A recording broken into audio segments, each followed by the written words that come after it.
यार कभी भी कोई ऑर्गेनाइजेशन ना अपने अच्छे एम्प्लॉय को लात नहीं मारता। तो जहाँ भी हो, जिस कंपनी में हो, उसकी ग्रोथ में पार्टिसिपेट करो। हम जनरली क्या होता है, हम शॉर्ट साइटेड होकर सिर्फ अपनी ग्रोथ के बारे में सोचते हैं। मान लो तुमने गलती से कहीं एक आध कार वार मकान वकान लोन पे ले लिया और नौकरी चली गई, हालत खराब हो जाती भैया किस्त चुकाने में। कुछ साहित्यिक भाषा में बता नहीं, सुन लो भाई इनको, ठीक है।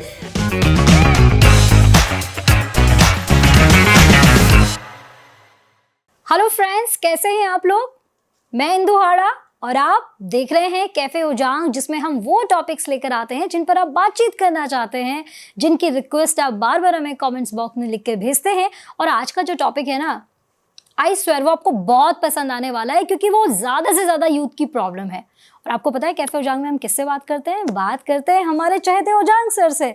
Sir welcome, thank you so much for joining. Thank you so much आप सभी का, और उम्मीद करूंगा कि आज की कन्वर्सेशन में कुछ मजा वजा तो आएगा ही। सर यूथ की बहुत सारी प्रॉब्लम्स पर हम बातचीत करते हैं, आप बहुत कंसर्न रहते हैं, शायद इसीलिए हम देखते हैं कि हमें क्वेश्चन जो है स्टूडेंट्स के बहुत सारे आते हैं। उन्होंने हमें फिर एक क्वेश्चन भेजा है कि अनएम्प्लॉयमेंट, जो कि ऑलरेडी हमारे पूरे देश की ही समस्या है, बहुत बड़ी सी समस्या है, लेकिन उसी के साथ साथ जो अभी जो ये छटनी का जो दौर चल रहा है, जो कह दो एक हवा चल रही है ले ऑफ, कभी अमेज़न में ले ऑफ देखने को मिल रहा है, कभी ट्विटर में देखने को मिल रहा है। तो ऐसे में जो युवा है हमारा, जो कंपनीज में जॉब कर रहा है, उसे हर वक्त बाहर की जो खबरें हैं उनको सुन सुनकर अंदर एक डर लगा रहता है कि यार पता नहीं मेरी जॉब पता नहीं कब चली जाए, मेरी जॉब पता नहीं कब चली जाए। तो ऐसा कैसे वो अपने आप को कॉम्पीट करे इस रिसेशन में या इस प्रॉब्लम के दौर में भी? कैसे एक युवा अपने आप को ऐसी कंपनी या ऐसे क्राइसिस के माहौल में भी अपने आप को खड़ा रख सके? क्या स्किल वो उसको अपने अंदर जो है डेवलप करने पड़ेंगे उसके लिए?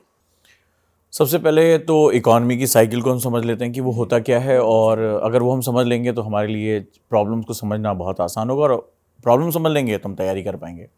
देखो भैया, सीधी सी बात है, जो इकोनॉमी होती है ना, जैसे हमारी ज़िंदगी होती है, बचपन में होते हैं, फिर जवानी होती है, फिर प्रौढ़ावस्था आती है, फिर बूढ़े हो जाते हैं।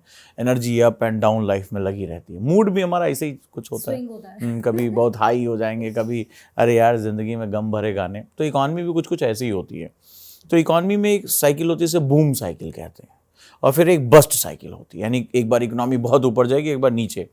तो यानी उसको सिंपल भाषा में क्या, बुलबुला होता था। बुलबुला क्या होता है? फूलता है फूलता है फूलता है, पहचान फटाक से फट जाता है। तो जितनी भी ये जो MNCs हैं, कंपनीज़ हैं, ख़ासतौर पे जो टेक्नोलॉजी लेड कंपनीज़ हैं, स्टार्टअप हैं, तो ये जैसे आपने बाहर से हवा भर दी, फंडिंग कर दी, कुछ भी कर दिया, बड़े बड़े डिसीजन ले लिए, तो अचानक से ये बूम पे आएंगे। तो बूम पे आएंगे तो क्या होगा? ये सबको जॉब देंगे, कोई भी हो, आओ पकड़ो, सबको जॉब में रखो। फिर उसके बाद जब इनको आउटपुट उस हिसाब से नहीं मिलता या मार्केट उस हिसाब से बिहेव नहीं करता, तो बस्ट कंडीशन आने लगती है। तो फिर ये सबको ले ऑफ करना शुरू कर दे, जो उनके काम का नहीं है, या अनस्किल्ड है, या सेमी स्किल्ड है, या अप टू द मार्क नहीं है, उसको ले ऑफ करना, और अपना फिर बजट अपने आप को प्रिजर्व करते हैं। तो ये कांस्टेंट चलता रहता है, ये साइकिल जो है इकॉनमी में चलती रहती है। कोई घबराने की चीज़ नहीं। घबराने की चीज़ कुछ और है, और वो है इंडस्ट्रियल रिवोल्यूशन 4, यानी machine, artificial intelligence.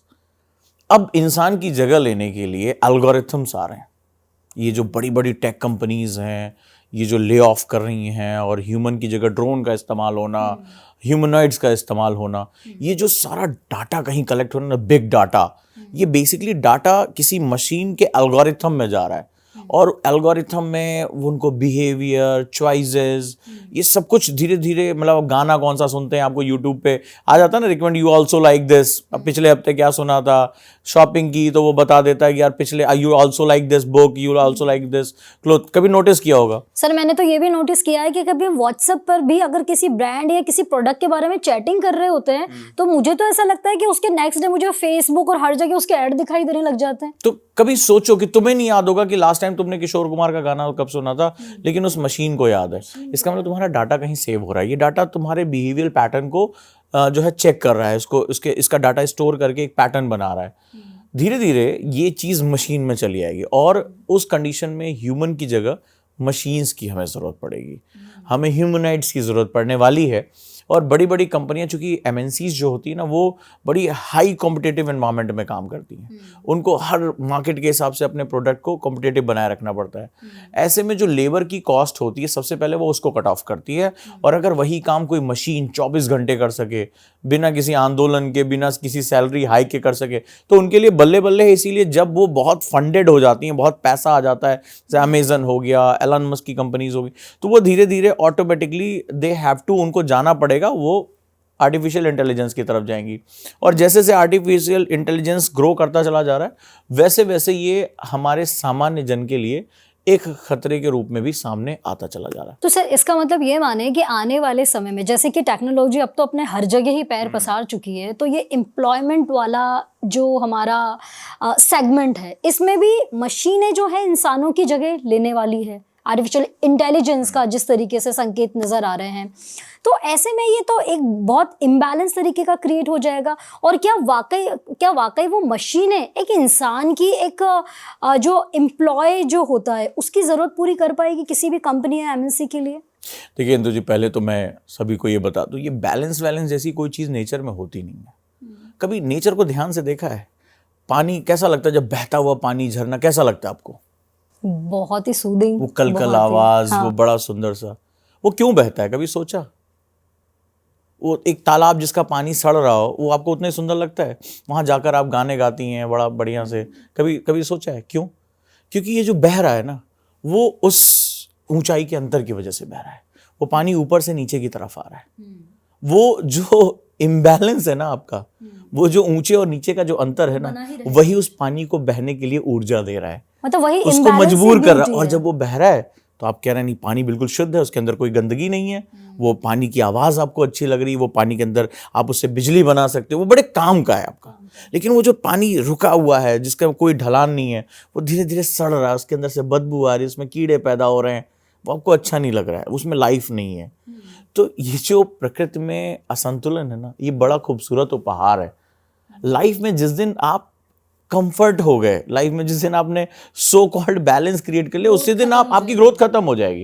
And you are in job market. देखो इकोनॉमी कैसे चल रही है, ये रोलर कोस्टर है, अप डाउन, यही इकोनॉमी है। तो वो कहाँ रुक रही है जो आप रुक जाओगे?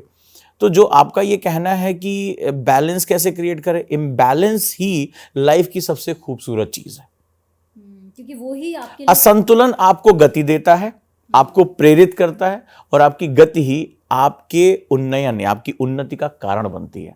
ये बात हमेशा याद रखना। मतलब वो चैलेंज ही अपॉर्चुनिटी क्रिएट कर सकता है। बिल्कुल, अलग अलग लोगों ने इसको अलग अलग, जैसे इंदु जी बता रही हैं तो कुछ साहित्यिक भाषा में बता रही, सुन लो भाई इनको, ठीक है।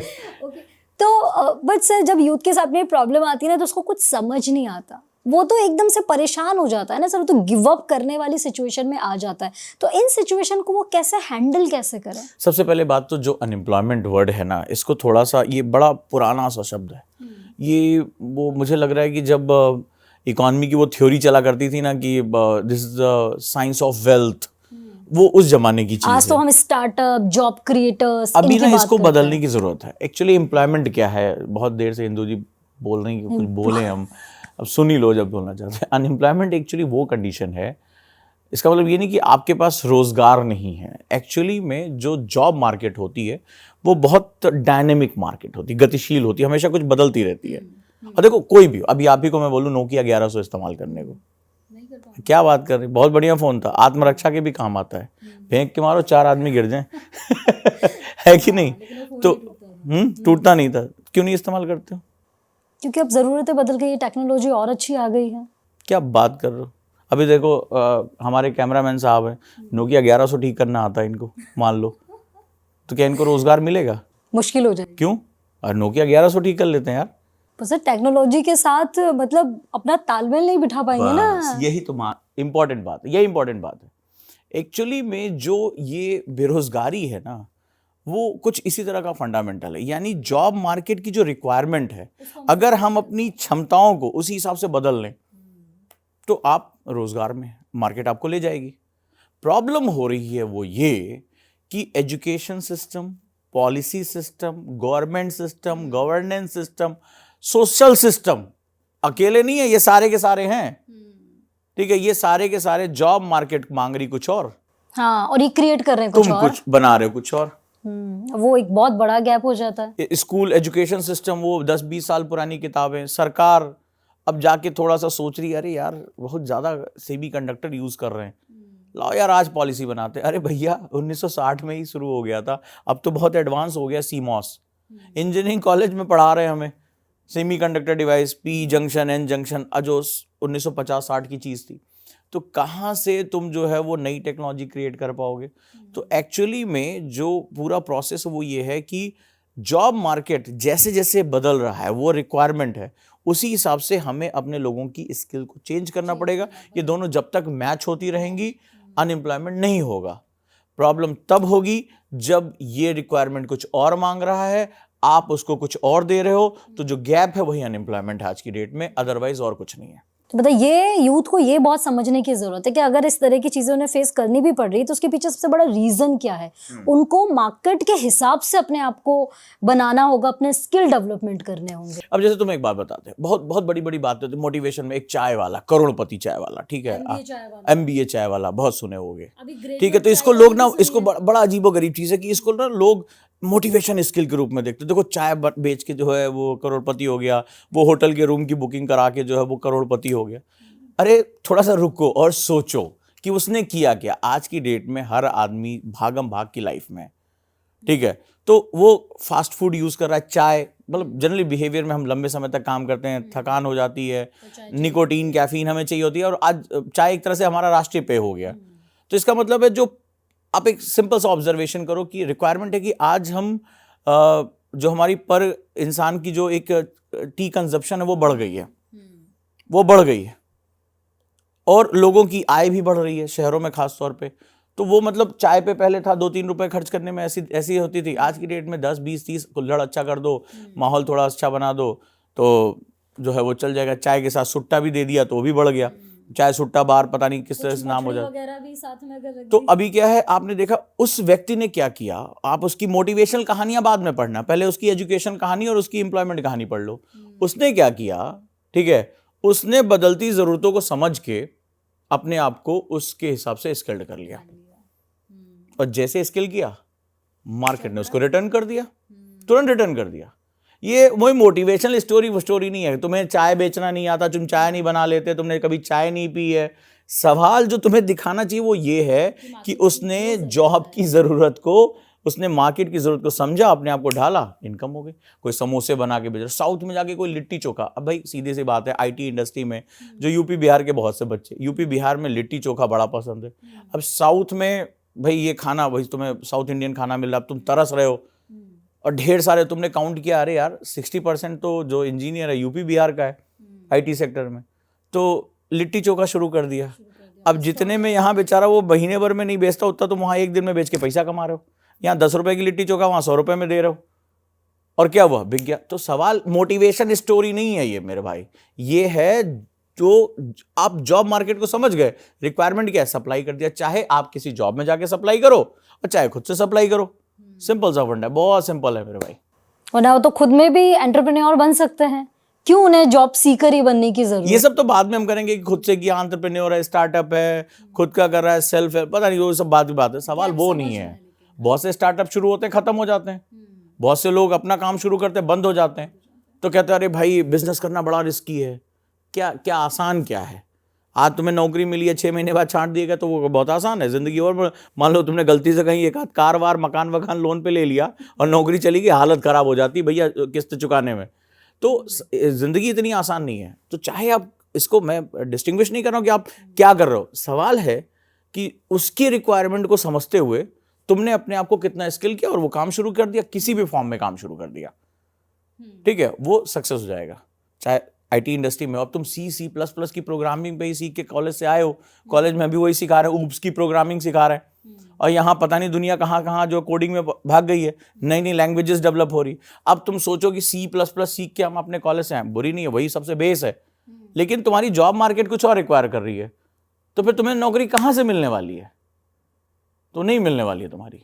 तो आपको लगातार मॉडिफाई करना पड़ेगा और ये समझना पड़ेगा कि आर्टिफिशियल इंटेलिजेंस आ चुका है, तो इससे घबराने की जरूरत नहीं है, ठीक है। तो तुम्हें बस उसे सीखने की जरूरत है। आर्टिफिशियल मशीनें भी, डाटा माइनिंग भी, ये तो हमारे सर पे रहेगा ना। उस रोबोट को कौन रिपेयर करेगा जो काम कर रहा है? तो आप उसको सीख लोगे, तुम्हारी एम्प्लॉयमेंट है। और मुंह मांगे दाम है। आज भी इस जॉब मार्केट में ऐसे लोग हैं स्किल्ड हैं जो अकॉर्डिंग टू काम कर रहे हैं और उनको मुंह मांगे दाम मिल रहे हैं। बिल्कुल सही कहा सर आपने कि आसान तो कुछ भी नहीं है, लेकिन अगर आपके अंदर उस चीज़ को करने की कुव्वत है तो यकीन मानिए कि आपको वो चीज़ ज़रूर मिलेगी।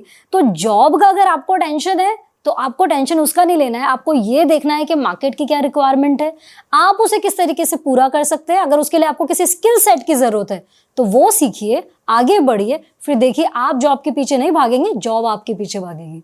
आई होप आपको ये ज़रूर पसंद आया होगा, कमेंट बॉक्स में लिखकर ज़रूर बताइएगा। सर जाते जाते अगर आप कुछ और कहना चाहें हमारी। देखो मस्त रहो, ज़्यादा टेंशन ना लिया करो, थोड़ी देर ना बैठ के सोचा करो कि क्या कर रहे हैं, कैसे कर रहे हैं। और दुनिया भर की मोटिवेशन, दुनिया भर की कहानियाँ, उसकी नौकरी चली गई। एक बात, छोटी सी बात करूँगा, एंटरप्रेन्योर हूँ, सेल्फ एम्प्लॉयड हूँ यार, कभी भी कोई ऑर्गेनाइजेशन ना अपने अच्छे एम्प्लॉय को लात नहीं मारता है।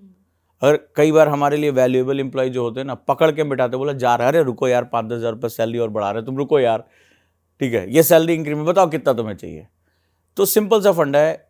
एक छोटी सी बात कहूँगा, अगर तुम अपने ऑर्गेनाइजेशन के लिए वैल्यूएबल हो तो ऑर्गेनाइजेशन तुम्हारी वैल्यू करेगा, कभी भी नहीं निकाल सकता उसको, कभी नहीं। अगर वो कंपनी डूब रही है, अलग दिवालिया हो गया तो उसकी अलग बात है, लेकिन अगर तुम वैल्यूएबल हो और तुम अपनी कंपनी से बहुत प्यार करते हो, उसकी ग्रोथ में तुम पार्टिसिपेट करते हो, तो कंपनी तुम्हें कहीं नहीं जाने देगी। और सबसे अच्छा एग्जांपल सुंदर पिचाई, इंटरनेट पे उनकी सैलरी के बारे में बात होता है। कभी सोचा सुंदर पिचाई की स्टोरी पढ़ी कि जब वहाँ डायरेक्टर ने मना कर दिया था कि हम यार नहीं लॉन्च करेंगे अपना खुद का क्रोम, अपना खुद का सर्च इंजन। उस समय माइक्रोसॉफ्ट की तूती बोलती थी इंटरनेट एक्सप्लोरर की। ये वही व्यक्ति था जिसने कहा कि मैं करके दिखाता हूँ। तो जब जो है लैरी पेज तक ये बात गई तो उसने कहा तुम कर सकते हो? बोला हाँ मैं लीड करूँगा। बोला पॉसिबिलिटी नहीं दिया गया कि भैया इंटरनेट के एक्सप्लोरर के आगे से आगे सब बेकार है, तुम फेल कर जाओगे, पैसा डूब। बोले यार ठीक है मैं जिम्मेदारी लेता हूँ। और फिर क्या हुआ, दुनिया जानती है कि आज इंटरनेट एक्सप्लोरर है उसकी मार्केट को क्रोम ने ख़त्म कर दिया। और फिर जब ये सक्सेस हुई तो एंड्रॉयड इसको प्रोजेक्ट दे दिया, बोला जाओ तुम एंड्रॉयड करके दिखाओ। और फिर तो जो कहानी लिखी गई है, तो बेसिकली जो है वो स्वेट इक्विटी है। स्वेट इक्विटी जानते हो क्या होती है? कि बहुत वैल्यूएबल कर्मचारी को जो है वो कंपनी कहती है कि तुम कभी हमें छोड़ के ना जाओ। माइक्रोसॉफ्ट भी पीछे पड़ा, ठीक है, माइक्रोसॉफ्ट ने भी कहा कि सुंदर पिचाई को अपने यहाँ कंपनी में ले लें। तो गूगल ने क्या किया, इसको स्वेट इक्विटी दे दी कि भैया जैसे जैसे मेरी कंपनी ग्रो होगी वैसे वैसे तुम्हारा करियर ग्रो होगा। किसी को इतनी सैलरी नहीं दी जा सकती, उसकी स्वेट इक्विटी की वैल्यू है कि वो 2.5-3 हज़ार करोड़ रुपए उसकी सैलरी है। तो इस माइंडसेट के साथ जब तुम काम करते हो ना, तो दुनिया की कोई ताकत तुम्हारी ग्रोथ रोक नहीं सकती है। तो जहाँ भी हो, जिस कंपनी में हो, उसकी ग्रोथ में पार्टिसिपेट करो। हम जनरली क्या होता है, हम शॉर्ट साइटेड होकर सिर्फ अपनी ग्रोथ के बारे में सोचते हैं, लेकिन धीरे धीरे तुम्हारी जैसी सोच बहुत लोगों के पास है। तो जैसे से 1-2 पायदान के बाद ऊपर जाते हो ना, तो तुम देखते हो कि तुम्हें ढकेलने वाले ढेर सारे लोग हैं, क्योंकि तुम्हारे अस्तित्व से उसको खतरा है। तो फिर वो ताम झाम करके तुम्हें बाहर करेगा। अगर तुम ऊपर की तरफ देखोगे, थोड़ा ब्रॉडर साइड रखोगे, बहुत इंपॉर्टेंट बात बता रहा हूँ जिंदगी के लेसन से, अगर तुम्हारी नज़र में तुम्हारी कंपनी की ग्रोथ होगी, तो अगर ऊपर बैठे हुए जो कंपनी के मालिक ने तुम पर नज़र डाल दी, तो फिर ये जो भीड़ है ना बीच में, जो एचआर फिचार दुनिया भर के जो तुम्हारी छटाई वटाई में लगे पड़े, कुछ नहीं बिगाड़ सकते। फिर तुम सीधे ऊपर ही उनके साथ जुड़ जाओगे। और अगर किस्मत से किसी कंपनी के, किसी स्टार्टअप में, किसी विचार में तुम स्वेट इक्विटी पा गए, उसके साथ भागीदार बन गए, तो फिर तो कहानियाँ कुछ अलग होंगी। होप आपको हमारा ये कैफे ओजांग का एपिसोड बहुत पसंद आया होगा। नेक्स्ट टॉपिक पर क्या बातचीत करना चाहते हैं, क्या टॉपिक आप चाहते हैं कि हम ले, कमेंट बॉक्स में लिखकर हमें जरूर बता दीजिए। Sir thank you so much. Thank you so much. मस्त रहो, खुश रहो।